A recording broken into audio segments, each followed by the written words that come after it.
Okay, so I think we're good to go. So thank you everyone for joining me this morning to talk about the Montana Campus Compact VISTA program. And I have slides, so if you're able to view the slides, that's going to be helpful. If not, I'm recording this meeting and can certainly send that out afterwards. Okay, so right now we should see a white screen with intros. So my name is Erin Barstow. I'm the program manager for the Montana Campus Compact VISTA project. I'm actually a VISTA alum. I moved out from Massachusetts to Missoula, Montana to serve with the YWCA Missoula. A couple years ago, I actually did 2 years, and I made this nice little VISTA circle by now, managing a program. I believe really strongly in the mission of VISTA. It really helped me to dig roots in a community I've come to love and to really grow my service ethic. So I believe strongly that VISTA does a whole lot for an organization and also for the individuals who serve. I'd also love to hear from all of you briefly. If you could just say your name and where you work. We're not going to get into the details right now. We can have those conversations one-on-one or answer those in Q&A. And you're welcome to interrupt me at any time with any questions as well. So again, if you could unmute yourself and just say your name and what organization you're with and what location would be helpful too. So I'll let you all take it from here. Judith Heilman. I'm with the Montana Racial Equity Project in Bozeman. Hi, Erin. Hi, Judith. It's good to see you. And I'm Jen Barilli, and I am the Resettlement Director for the International Rescue Committee in Missoula. Great. Thanks, Jen. See you. My name is,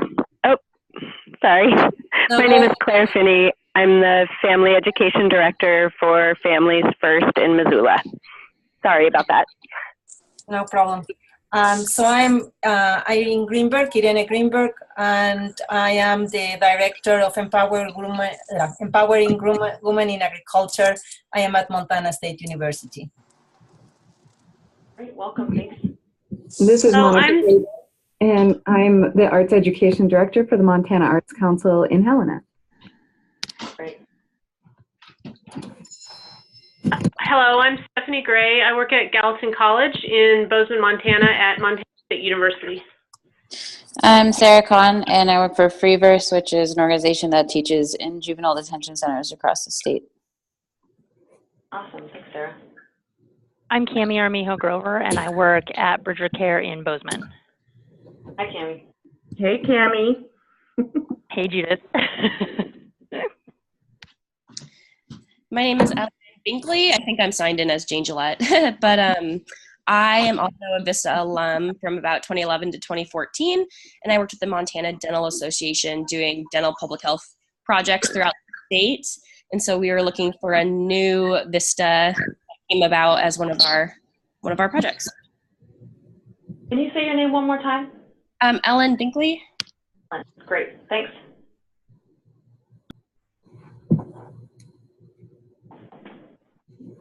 I think that may be everyone on the call. I'm gonna turn off my video while I eat my breakfast, and I'll come back afterwards. That's fine. Thank you. Okay, so if anyone doesn't mind turning yourself on mute, and then we'll continue on. Okay, so I wanted to give a brief overview of Montana Campus Compact and our VISTA program. We've got a lot of this stuff on our website, and so I'm going to run through it quickly. There's other resources, and we can talk more in detail about determining if your specific project is a good fit for us. But overall, Montana Campus Compact, we're a statewide coalition of colleges and universities committed to addressing community needs through the resources of higher education. So we work to build communities by engaging citizens. And part of what our VISTA project does to fit into that mission is we really foster partnerships between community entities and higher education. So VISTAs serve in community entities, schools, nonprofits, government agencies, or on college campuses. And again, really work to foster those partnerships and to leverage resources of higher education, to build capacity for the host site, your organization, and ultimately to bring low-income individuals and communities out of poverty. That's the premise of VISTA. That's the heart of VISTA. It's an anti-poverty program, a federal program, so there's not a lot of wiggle room there. But again, it fits within Montana Campus Compact by really focusing on education as a primary means to reducing and alleviating poverty. We're going to break that down a little bit more, but that's the overall big picture. Again, interrupt me at any time to ask questions or clarification, etc. So I want to throw this flow chart in here because it's a little complicated. Again, I said that VISTA is a federal program. So we've got the branch of government at the top of this flow chart, Corporation for National and Community Service. And yes, VISTA continues to be funded despite the turmoil within our government. We're not going to get into that, but we're moving forward, basically, and we plan to receive funding for our July 2018 cycle, but we'll always be keeping you in the loop with whatever it comes our way. So within this corporation, we've got Senior Corps, AmeriCorps, Social Innovation Fund. We're going to focus on AmeriCorps. And AmeriCorps, that's an umbrella organization. There's MTCC, that's really disaster relief. There's VISTA, which is indirect service and capacity building, poverty alleviation. And then there's state and national, and that's more direct service in addressing unmet community needs. AmeriCorps, so again, it's a little complicated. So VISTA is a branch of AmeriCorps. I'm just going to say VISTA instead of AmeriCorps VISTA, just to shorten things. But primarily in Montana, Montana is a huge Amera state, is what we say. We've got a lot of direct service, so state and national programs, as well as VISTA, that indirect service capacity building. There's Serve Montana is a really great website to see all the programs, all the AmeriCorps programs of Montana. And I should have put that address on here. But again, if you Google Serve Montana, you should be able to find that. So in Montana, every state has a different structure. In Montana, we have a state office that houses VISTA funding. And if you look to the right here in this red circle, that's where we all are. So intermediary, that's Montana Campus Compact. Montana Campus Compact applies for VISTA funding from the state office, and then we delegate VISTA grants within the community. There's a few intermediaries in the state focusing on different priorities. We're going to get more specifically into our Montana Campus Compact VISTA priorities, and I'm just going to cover us for the purposes of this webinar. So you all are prospective, potential VISTA sub-sites. We call you host sites, just to simplify it. So again, you apply for funding through us, and then we work to place members, skip step, supervisors are you specifically, or whoever is going to supervise your VISTA, your local organization. And then below that are VISTA members that we work to place with you. So I put this in here to understand the overall structure, but also to put in kind of the flow of communication, that your primary contact is going to be me and Montana Campus Compact, a couple others in the office, and then also your VISTAs. So you won't be connecting with the state office, our representatives there, or with DC. I will be your main communication as well as your VISTAs. Okay, let me keep moving. So I've been talking about our program priorities. I mentioned that we have a big focus in education that breaks down into a couple different focus areas within this program priority. So we focus on K-12 success. That's improving behavioral and educational outcomes in Montana K-12 schools,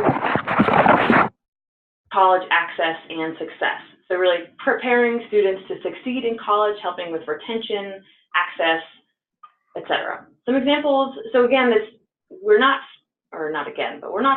specifically targeting schools. We've got VISTAs in nonprofits, in museums, we have a VISTA and a YWCA here. I mean, there's lots of different projects, lots of different host sites that host these projects, but they're all focused on underserved youth, because again, it's an poverty alleviation program, and an education in some way. So some educational component that help underserved students succeed in K-12 schools, and on to college or whatever lies ahead, kind of preparation as well. Okay, we also have another focus area on veterans and military families. This is really broad. It's really any kind of project. We're supporting new projects or enhancing existing projects that serve low-income veterans and military families. So those are our two big points. And as we shape VISTA projects, and as I will work with you, and we work together to form these VISTA projects, they must have this bigger program priority area of education or veterans. And again, we can help you hone in the details of what that looks like. Okay, another big tenet of our programming with Montana Campus Compact specifically is this campus community partnership. Like I mentioned, it's integral to our mission.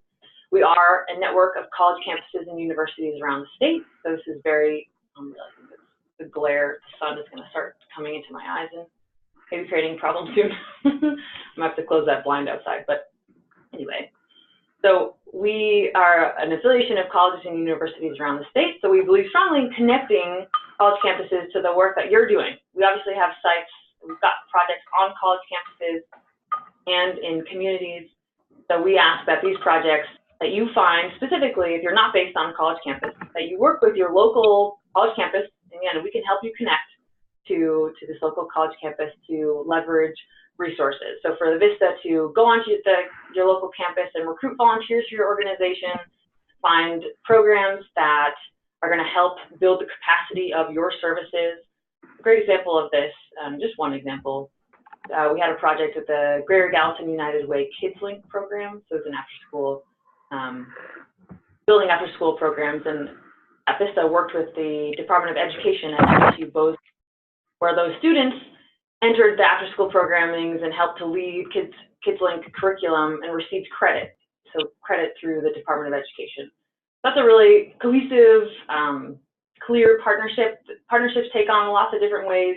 It's an integral part of our application, which I will share with you. And again, if you're kind of at a loss for how to engage your local college campus, you can contact me and we can help you work through it. These are a list of the 17 colleges that are currently affiliates of Montana Campus Compact. They pay in, they receive services. We develop service learning opportunities on campuses and engage staff and faculty in kind of learning around how to engage students. So, but certainly you can partner with college campuses outside of this list of 17. I'm going to have someone close the blind. 1 second. Hey, Jason. Can you close that blind? Yeah. Thank you. I'm in the middle of a webinar. First one? What? The first one right there. Yeah. Okay, sorry about that. I love the sunshine, but sometimes it's going to get in my eyes and be distracting. Okay, so this next slide is about really what a VISTA is and is not. And I haven't even mentioned this, but VISTA is an acronym. VISTA stands for Volunteer in Service to America. Some people say VISTA volunteer. It's actually repetitive. So again, there's some guidance, I guess, about what do you even call this person? We say VISTA member or just simply VISTA. This is a VISTA serving at your organization. So a VISTA, again, it's a national service member, not a volunteer, not a staff member, so they're not your employee. Again, they're a national service member that has their own title. VISTA specifically in your organization to build capacity. So, and I say that VISTA is not engaged in direct service. We expect that there's going to be, that your VISTA isn't going to engage in some direct service, because direct service really helps folks understand the poverty problems in your community by connecting directly to the beneficiaries of the folks in your community. But that's not the focus of their service. It's really to help build capacity, work behind the scenes to create systematic and organizational change for you to better serve folks in your community. So that's a big tenet of VISTA service, is this building capacity behind the scenes worker bee. So examples of that is that VISTAs are working to develop training materials, they recruit volunteers, cultivate partnerships, work on fundraising. What they are not is someone who's just plopped at a desk answering phones, filing paperwork, teaching, or doing that direct one-on-one service or managing other people. So again, understanding the kind of the rules and terms and conditions of VISTA is going to really help direct you in your application and thinking about how this person is going to help grow your organization. Okay, I'm going to keep moving. So kind of to reframe, to give a touch on the pieces that we've covered so far and to add in some new pieces here. Montana Campus Compact VISTA is available to college campuses, schools, nonprofits, community entities. The goal is to help alleviate poverty alleviation program. Projects must build capacity and focus on indirect service. They must align with our priorities.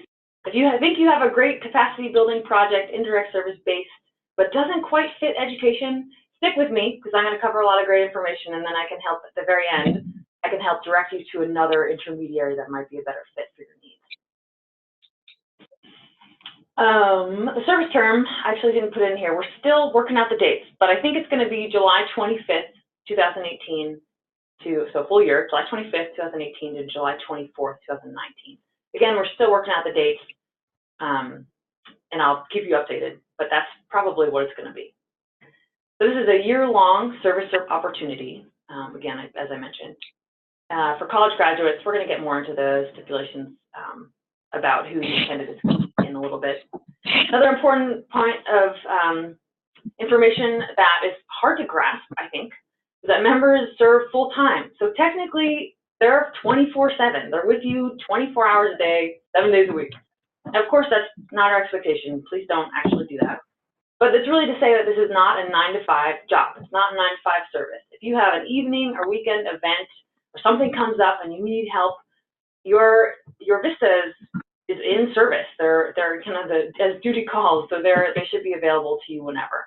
We expect about a 40-hour service week.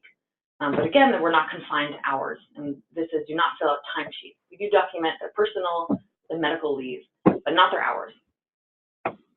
Importantly, for Montana Campus Compact, nothing is free. So we have a cost share to your organization, and we do have some waivers available. So talk to us if you're concerned about this. But for our affiliates, so those are our affiliate campuses who pay into Montana Campus Compact, the dues are $6,250.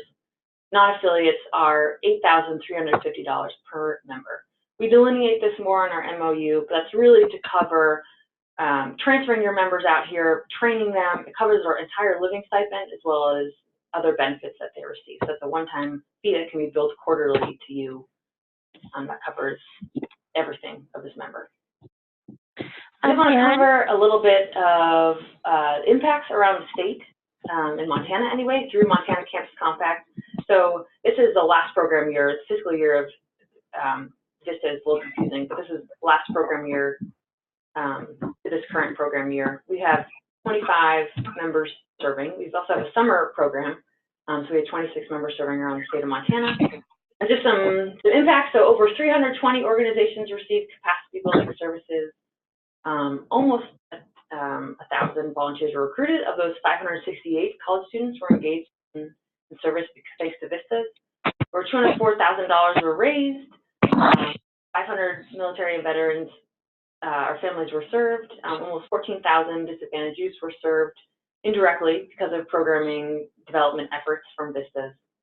And then we dispense a whole lot of education awards. So education awards are a benefit that VISTAs receive upon completion of their service term. It's almost $6,000, and they can use that to further their education or to pay off student loans. So that money goes a long way there. So those are sort of the bigger impacts. And also these are, so that's impacts on your organization or organizations around the state. There are personal impacts of AmeriCorps, as I mentioned a little bit in my introduction, that AmeriCorps really grows engaged citizens. So there's some cool statistics here. It looks like this is from the Corporation for National Community Service website. 94% of AmeriCorps alumni registered to vote in the 2016 presidential election. 9 out of 10 alumni reported that their experience improved their ability to solve problems. 8 out of 10 feel confident they can create a plan to address a community issue. Anyway, there's some great information on the website and here and in my brain about why AmeriCorps really helps to grow engaged citizens and leave a lasting impact for America, college graduates or folks around college age. So I just wanted to share that with you all. Okay, so kind of in that vein, that this is a big, it facilitates growth in an individual, this program, we see VISTA as a two-sided coin. So first and primarily, the one side of the coin is for the VISTA to come in and to get things done for your organization. The motto of VISTA is to get things done for America. And the arm helps with that movement there, with that saying. So these folks are there to build capacity, to build lasting impacts. We understand it's generally a one-year resource, but their goal is to build sustainable, lasting change and we help to facilitate that in our trainings through the year term of a VISTA. The other side, and I didn't mention this yet, but most of our VISTAs are right out of college or just about college age. It's their first time entering the professional workforce. So some of these folks are pretty green, and a little bit of professional development and mentorship goes a long way. Especially most folks are coming outside Montana. They've never been to Montana before, especially in our more rural and reservation communities. It really helps to think about how you're going to help your VISTA immerse into the local community and culture and workplace. So we'll talk a little bit more about the host site role in a bit, but just really want to put that out there that supervising a VISTA, it takes time. It's not just that you hire someone and they have a specific skill set for this job. We really look more for attributes and characteristics like motivation to serve, enthusiasm, passion, autonomy and drive. Again, these bigger characteristics, and then shaping someone into an ideal candidate or ideal worker for your job. So really the overall goal is to spark a desire to engage in local communities and to continue to prioritize service and to, again, be engaged citizens. Okay, a little bit about the benefits. This is on our website, so I'm not going to go fully through it, but folks do earn a living stipend. They're eligible for healthcare, childcare, life insurance. They have leave that must be documented, but they receive relocation from us if they're traveling greater than 50 miles to serve. We offer trainings at the very beginning, so before a VISTA comes on site to you, we spend a couple days kind of giving them the rundown of VISTA about what it means to live in poverty. As you see, that living stipend is not a whole lot, but the premise is to really gain a holistic understanding of what it means to live and be in poverty. And then we offer quarterly or a bunch of trainings in the middle where we provide transportation, food, lodging for folks and connect them on professional development and building that service ethic and a whole lot more. We also have a great resource called a VISTA Leader. That's a person who has a year of service under their belt. They serve in our office. Right now, our VISTA leader is Carly Hosford Israel. She served in Poplar, Montana, helping to build dual enrollment, dual credit programming in Poplar. She's a great resource. That's her role, is to really help the VISTAs serving around the state in their roles with any questions they have.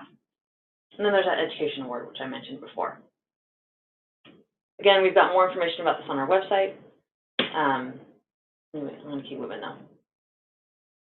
So term of service commitment, it's both on the VISTA and on you. So a VISTA is not bound to service, but we really emphasize that it's a 12-month commitment. It's a year commitment. Actually cannot receive the education award unless they fully complete that term. It's a commitment on your end as well to commit to supervising and helping this VISTA succeed in this role. And then there's reporting requirements. I'm not going to get into that here. VISTAs will report monthly to our office. For you, it's not really a whole lot. It's kind of recording personal and medical leave and then an end of the year impact report. Other than that, besides the application, there's not a whole lot of paperwork on your end. Because this is a federal program, there is some red tape, largely around political engagement, religious engagement. Folks can't provide abortion services, can't consume alcohol in their role. So again, really these prohibitions are in the role as VISTA with your organization. We say that folks can engage in any of the following. Ideally, they stay safe on their own time and their own gear, so their own clothing, and on their own devices. So again, these prohibitions really apply to VISTA service. Okay, now we're going to move into the application. But if there are any questions, I'll just pause for a minute.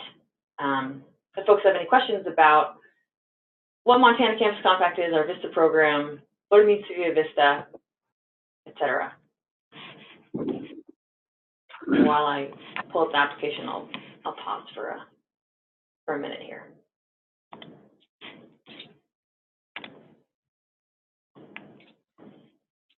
Okay, I'm going to keep moving then.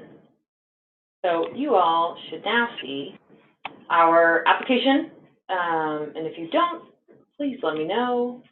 I forgot to mention that you can also comment. You can, if you're not able to access audio, you can make a comment in this on this platform. I don't see any right now. Okay, so Hopefully I'm scrolling. Hopefully you can see the application scrolling as well. If you can't, please let me know. So I'm kind of going to breeze through this, but I do think there are some important tidbits from this application that I would like you all to understand. So this is a platform called Submittable. It's accessed through our website, and I can show you how to access that on our website too. But it's a quick login, really just a username and password, and then you have the ability to start an application, save it, return to it later, etc. And I'm going to go into the timeline in a little bit of detail soon.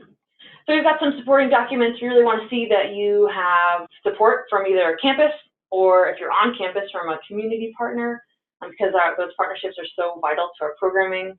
We want to see that there's support within your organization for this VISTA. We also have an MOU delineating the terms of our contracts and the site supervisor role, payment models, etc. That you can find. There's a link on this application, and then you just upload it. Hopefully this is pretty streamlined. There's my contact information as well as our admin associate, Kathy Peters' contact at the top of this application. She's available to help you with any technical problems. So first off the bat, we've got this host site readiness assessment. We really want to make sure you understand what it means to host a VISTA, that it is a commitment on your part in terms of space, in terms of your time, in terms of creating a good project. Again, we work with you on all that stuff, but this is really just an assessment to determine that you are, in fact, ready. Any questions, don't hesitate to give me a call through that process. And then there's the basic stuff, just putting in your information, contact information, a little bit about your organization. Sorry if you're getting a headache, I'm scrolling kind of quickly here.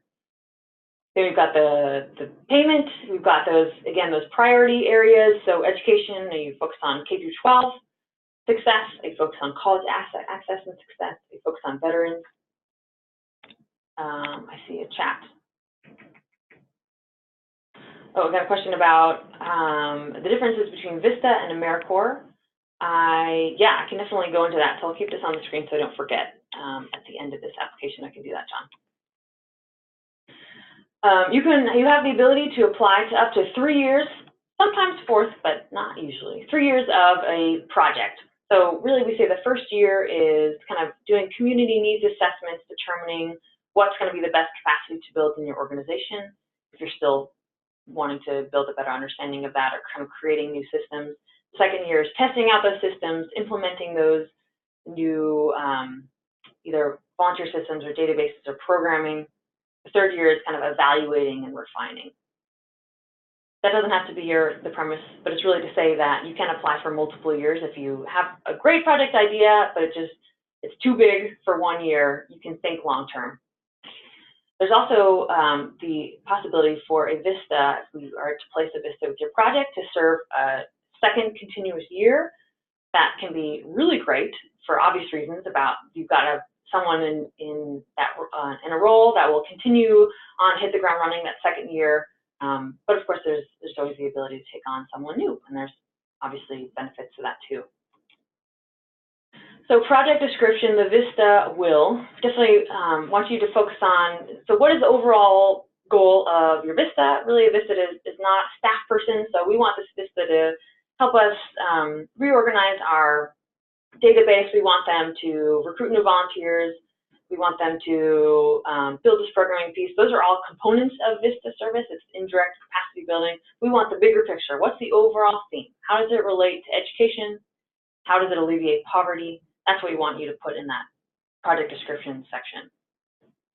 Role of college campus, we want you to explain who that is. So specifically, a specific contact within a department, within a college, we want you to have a specific person, because that VISTA will be partnering with them to get on that campus and to help leverage resources.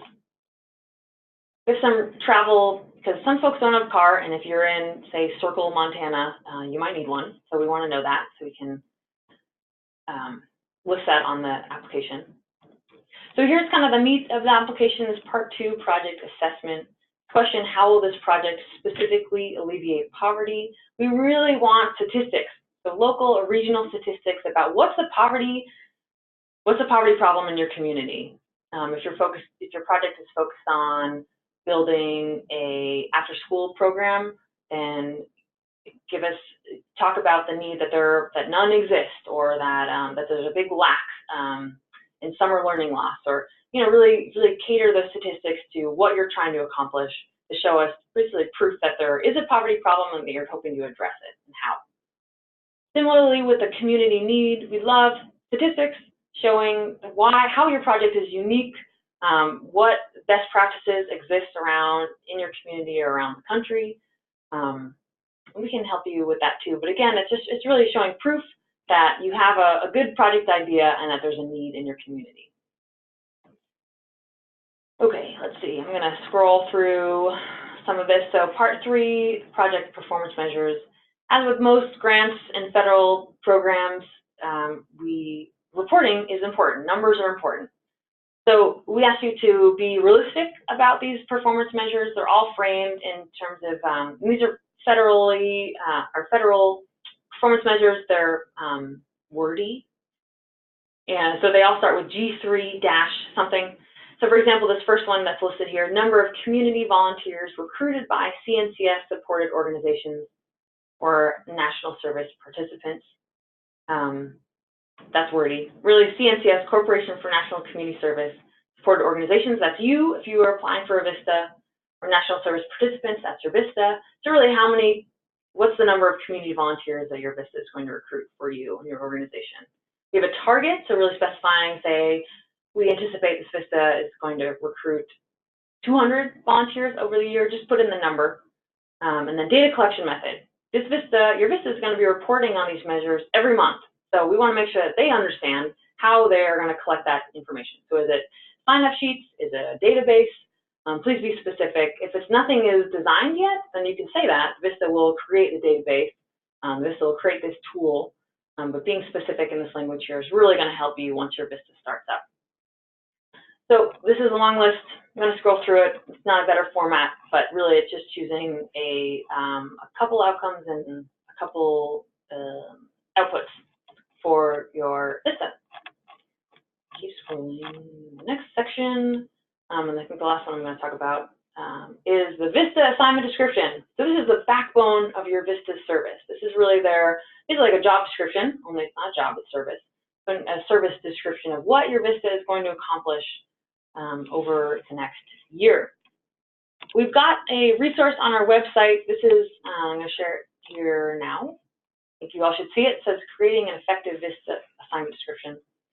It's, again, it's on our website. It's part of the, well, I'll zoom over to our website and I can show you where I found this information.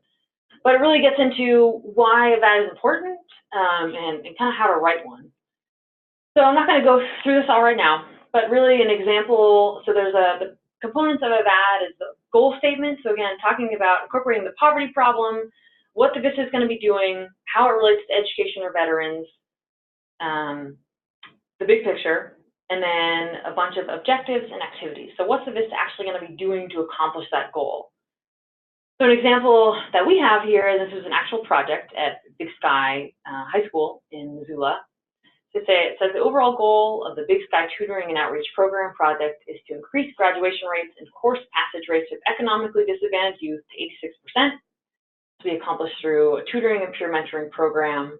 Talks about, that 50% of Big Sky's high school students qualify for free and reduced lunch. So that's talking about the poverty problem. And then how they are, what the problem is specifically, that there's a loss of students between freshman and sophomore years. I think that's what it says. Skimming. So basically, what they want to do, why there's a need, and how they're going to achieve it.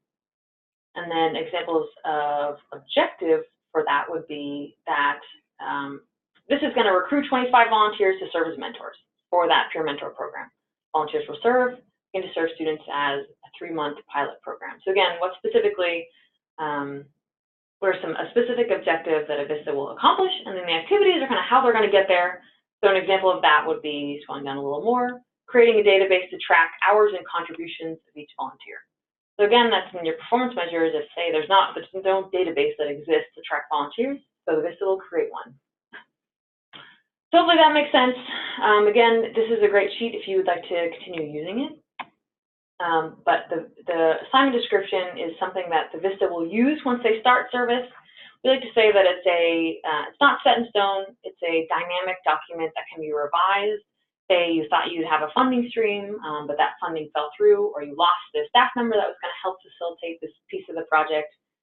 We understand that things change, so we can change the VAD, the VISTA assignment description, as well. But being as big and broad as you can be, but also trying to be specific with specific outcomes, specific target numbers in there is going to really help with the success of your VISTA. We ask you to think big because it's amazing what a VISTA can accomplish in the span of 1 year. When this is their primary focus is this project, they're not getting pulled by unknown grant deadlines or by working on a strategic plan or by drama with a board member. That's not their role. Their role is to get to complete this specific project. So again, think big, and because you may be able to apply for a second year or the VISTA might be super productive and get through it all. Those are the big pieces of the application. We got through it. So there's that VISTA assignment description. There's really the justification for why you're applying, and the performance measures. That's the bulk of the project. So it looks long, but again, you can work on this application, save it, come back to it later, etc. I'll also show where, maybe it's right here. Okay, so this is our website. Just very briefly, this is our pretty outdated website that I'm hoping to update at some point. But anyway, this is what we have. So this is our homepage. We're under Initiatives, MTCC VISTA, information about our VISTA project right here. And then host a year-long VISTA. I got that VAD guidance from the important links and materials section. There's instructions to complete our application, as well as you click here and you get to that application. And then there's member benefits is on the service opportunities. There's VISTA member benefits too.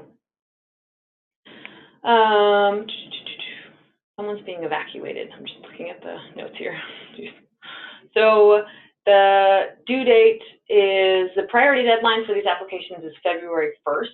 The priority on a hard set application deadline, but really the sooner that we receive your application, the sooner we can process it, get it approved, because it's got to be approved up the chain by our state office, the sooner we can start recruiting candidates for you. The more time we have to recruit for candidates, the better off we're going to be in finding a really great fit. And I'll talk more about the timeline as well.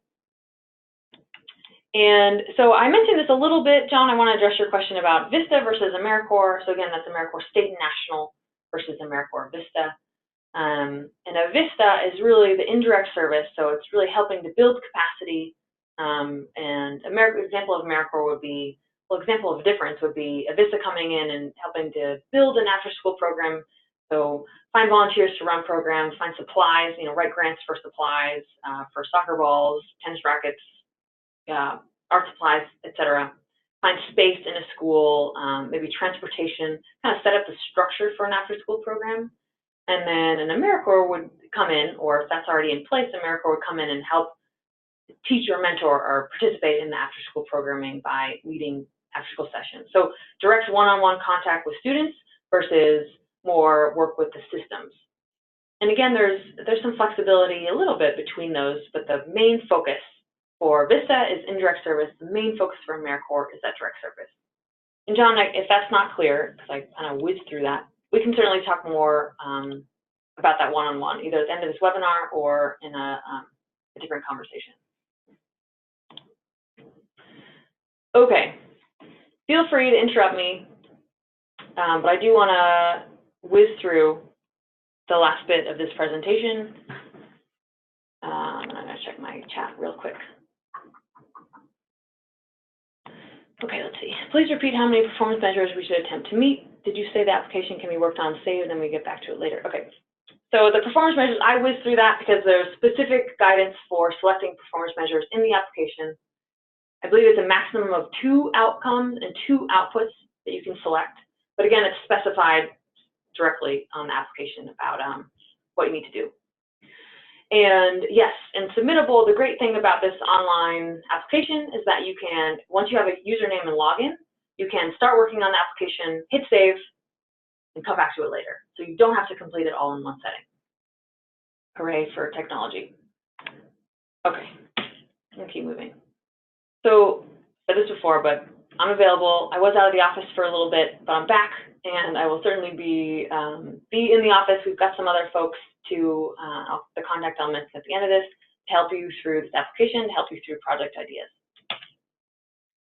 Timeline, as I started to mention, our priority application deadline is February 1st. And then once we receive your application, again, this is a federal program. We've got to make sure the T's are crossed and the I's are dotted. So we work with you to ensure that it's a good fit. Really, what we don't do is receive your application and then say nope, or even if say yay or nay. We really, again, if you've got a great project idea, if you're committed to this program, then we really want to work with you to make it work. So we do a little bit of back and forth of refining your project ideas into an ideal fit. And then we seek state office approval, and then hopefully by mid-March we start recruiting for candidates. And I'm going to talk about that really briefly. And then folks will start again around July 25th. There's going to be another supervisor webinar for kind of final preparation for your VISTA, and I'll be in touch with you through that time. Again, I will be your primary contact through this whole process, and I'm here to help. So here's what we do. Once we have your application approved and we're ready to recruit, we post it on the AmeriCorps website. It's a national website for the whole world to see.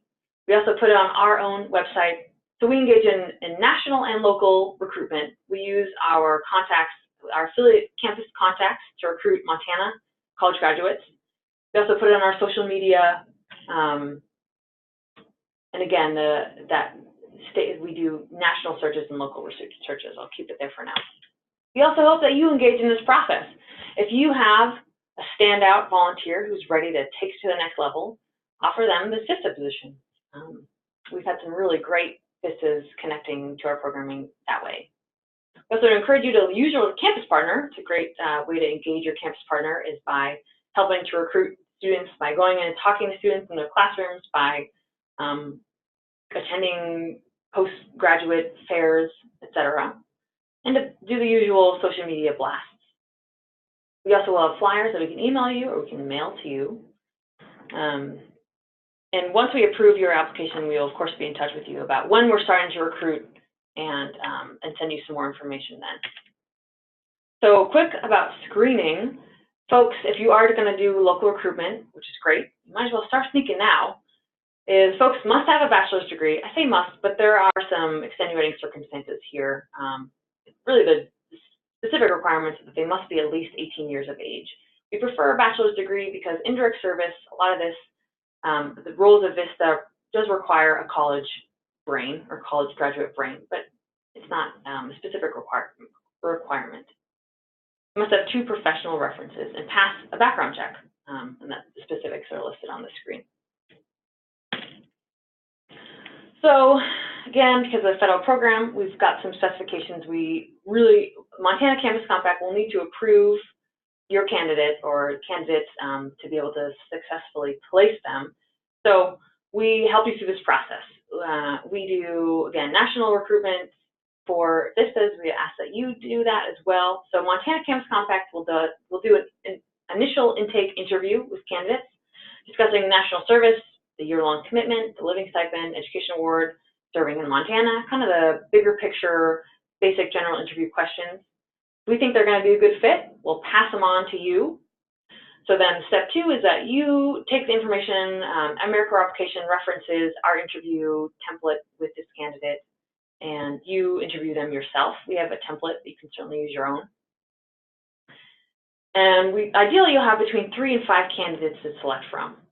So the third step is that you pick your top candidate, you tell us, and then we make the offer. So again, basically, all the things have to align. We've got lots of folks in the hopper. We want to make sure that folks aren't being doubly sought after and receiving offers from multiple organizations. So we want to be in control of this process. So we will, again, offer the candidate the job opportunity or the service opportunity, and then get back to you if they select the position, and then we start the onboarding process. Best practices for supervision. So I mentioned that this is a commitment for you and your organization to take on a VISTA. Please expect 5 to 10% of your week to be dedicated to supervising this VISTA. It's going to be more upfront, definitely in the first couple months when someone is orienting to your project, to your workplace, to your Montana community. We expect it to be a little more intense. And that offering, being aware of professional opportunities, whatever that may mean, and we will do the same, but certainly making that a priority. Treating these folks as staff, they're not workers, they're not volunteers, so they kind of fulfill this weird little medium space. We of course ask you to treat them like staff, invite them to staff meetings. Your whole staff is engaging in a service project or a retreat or some sort of outing. Please bring your VISTA along, integrate them and fold them into your office culture. I also provided a resource, I'm not going to get into this, but really thinking about if you have never supervised someone before, start thinking about that, about what is your supervision style, what are your expectations for taking on an employee or a VISTA, so that it can provide some good preparation for you in this role. Review of expectations so that you aid in local recruitment. And we'll go over this when we get to it, but just kind of want to lay it all out, that you're prompt because folks are applying to sites all over the country, and we want to make sure that you get the person that you need. So we expect you to be committed to responding quickly once we're in this mid-March to May really time frame of recruiting a candidate for you. Of course, that you support your member once they're serving with you, to complete reporting requirements. Again, that's primarily on the VISTA. And then to pay us. Those are some important things. Also ensuring that the campus community partnership is pursued. That once a VISTA is selected, it's really a commitment on your end as well as the VISTA's end to fulfill that year-long service term. That you help clear VISTA's schedule for our Montana Campus Compact events in person and webinar, et cetera. It's not too much, but it's important that folks are able to make it out. And this is not required stuff, but housing is tough, especially for someone moving to Montana to live in poverty. So any help that you can do in at least assessing the senior community for free or low-cost housing is a huge help. Again, it's not your responsibility to find housing for your VISTA. We also help with this process, but again, we're finding that it's just harder and harder for VISTAs to solidify housing. So much work as you can be doing of connecting maybe through your networks of housing rentals on the cheaper side is going to help with the transition of your VISTA member to your community. And also if you have a vehicle for folks to be able to travel. Okay, I already said this. Deadline February 1st, hoping to recruit mid-March. We've got another orientation that we'll have in July. We'll be in touch throughout this, and then the start date of mid-July. And that's it. So let me talk about see what's in the comments here. So the question is, can you go over the nature of the partnership with the university? Does that need to be independently developed by each community organization? What does that partnership entail? Good question. So that's really unique to each project. You may already have a relationship with the college campus, either specific people or departments.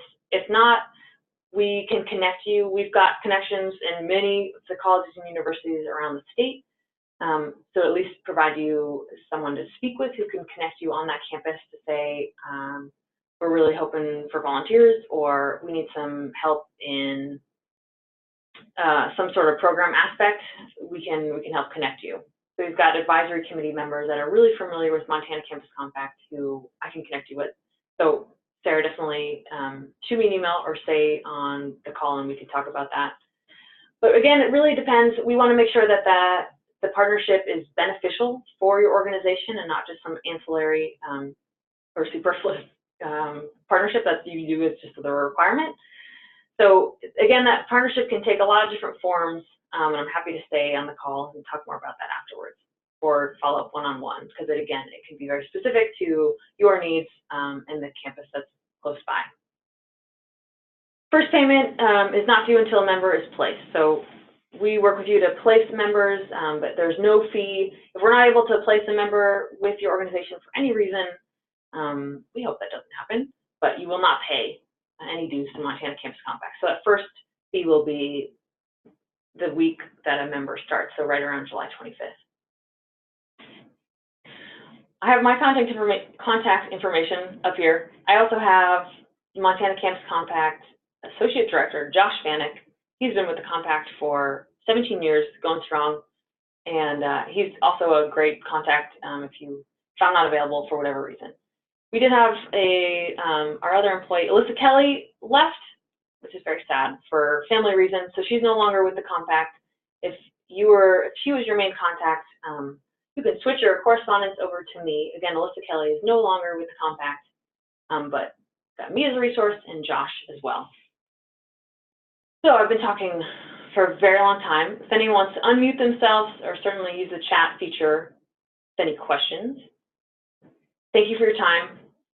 Appreciate you all and your interest in Montana Campus Compact VISTA, and I hope that we can work with you to develop a great project and to recruit a great VISTA. So again, I'll stay on the call, but you're welcome to leave.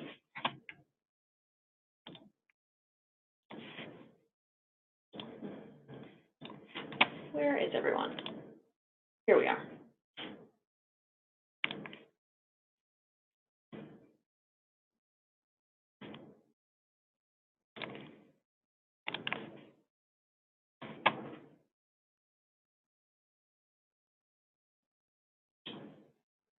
Thanks for the feedback so far. Okay, great. And it looks like there's still some campus partnership questions, which I can help people one-on-one. Until when you receive applications after February 1. Okay, so priority application deadline is February 1st. Definitely aiming for that. But I would say there's some wiggle room. I'm hesitant to say it because we want to get the applications as close to February 1st as possible so we can be in touch. I can try to help you reach that deadline. It's not going to happen. I would say we really don't want to be processing applications after March so that we can be recruiting for candidates. Our goal is to really target the proactive college graduates, folks who come spring break are thinking about their next steps. So we can kind of grab them then and finish our recruitment with enough time for someone to move out to Montana to find housing to get integrated to start. So there's some wiggle room around the month of February. I hope that helps.